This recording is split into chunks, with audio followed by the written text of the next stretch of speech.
Welcome to The Explainer. Okay, let's talk about something you probably use every single day. Toilet paper. Sounds boring, right? Well, what if I told you it's at the heart of a $100 billion industry? Today, we're going to unroll the surprisingly complex business behind this very simple product. So here's how we're going to break it all down. We'll start with the surprising opportunity.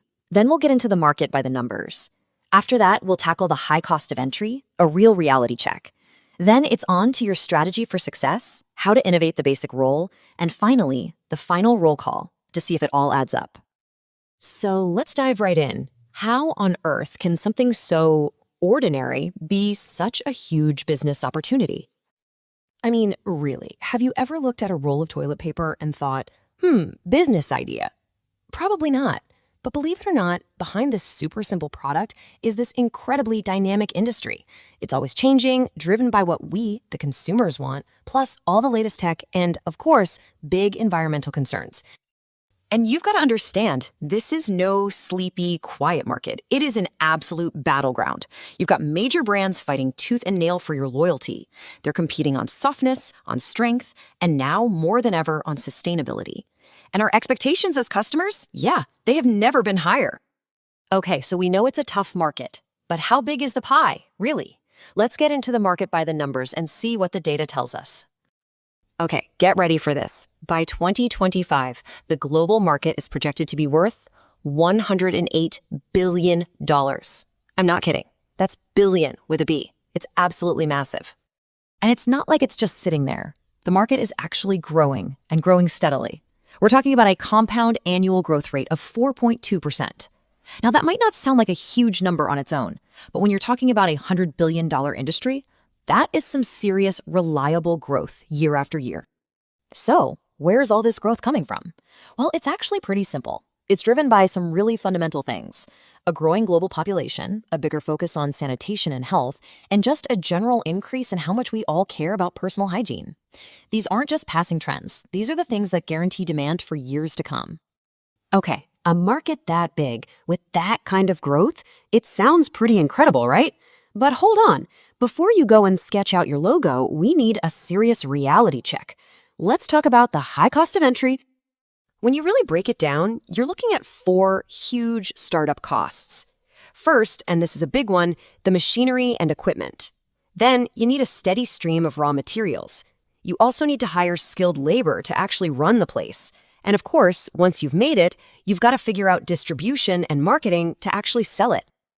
And just to give you an idea of what we're talking about with machinery, our source material from Mzansi magazine says, and I quote, "It is not uncommon for the price of high-quality toilet paper making machines to reach 7 digits or even more." You heard that right, 7 digits. We're talking millions of dollars, and that's just to get the machines in the door.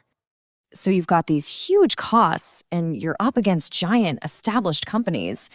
It sounds kind of impossible, doesn't it? So how could a new player even stand a chance?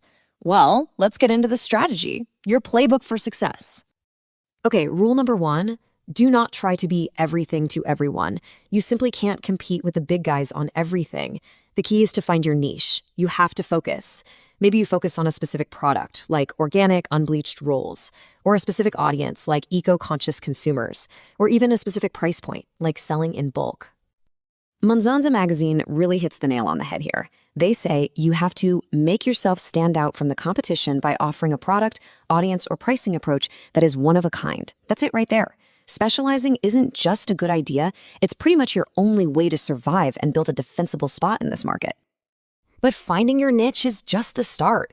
There are a few more absolutely crucial keys to success. You have to be obsessed with quality and consistency. You have to embrace innovation, using new tech and always watching consumer trends. And you absolutely have to prioritize sustainability. It's not optional anymore. All right, let's dig into that innovation piece a little more. I mean, what's next for toilet paper? How do you even innovate a basic roll? Well, believe it or not, companies are already getting super creative. You've got biodegradable rolls that break down really fast. There's a whole luxury market with enhanced textures, different scents, you name it. And get this, plush, functional rolls that have things like cleaning agents right in them. And if you think that's interesting, the future looks even crazier. We're talking about the possibility of personalized toilet paper, maybe tailored for allergies or specific skin types. Or smart toilet paper with sensors that track how much you have left and automatically reorder it for you. And the ultimate goal for many? A completely zero-waste product that just disappears. Okay, so we've looked at the market, the crazy high costs, and the cool ways people are innovating. Now it's time for the final roll call. Let's weigh all the pros and cons. So here it is, laid out pretty clearly. On the plus side, you've got high, consistent demand for a product everyone needs, and there's real potential for sustainable branding and innovation.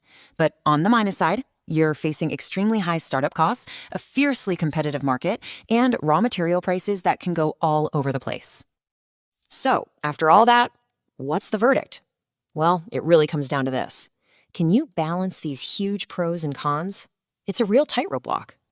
But the good news is there is a path to success. The source material says it perfectly. Entrepreneurs who are good at what they do can find their niche by meeting specific needs and following trends. So what does that really mean? It means that even with all the challenges, if you're smart and you can adapt, there is absolutely room for you. And it's important to remember, this isn't just about making money. This is a business that creates jobs, pushes sustainability forward, and serves a really fundamental human need. It actually matters. So, we've seen the opportunity, the costs, and the playbook. The toilet paper industry is way more complex and full of potential than you might think. So I'll leave you with this question. Is unrolling your own brand an idea that's worth pursuing for you?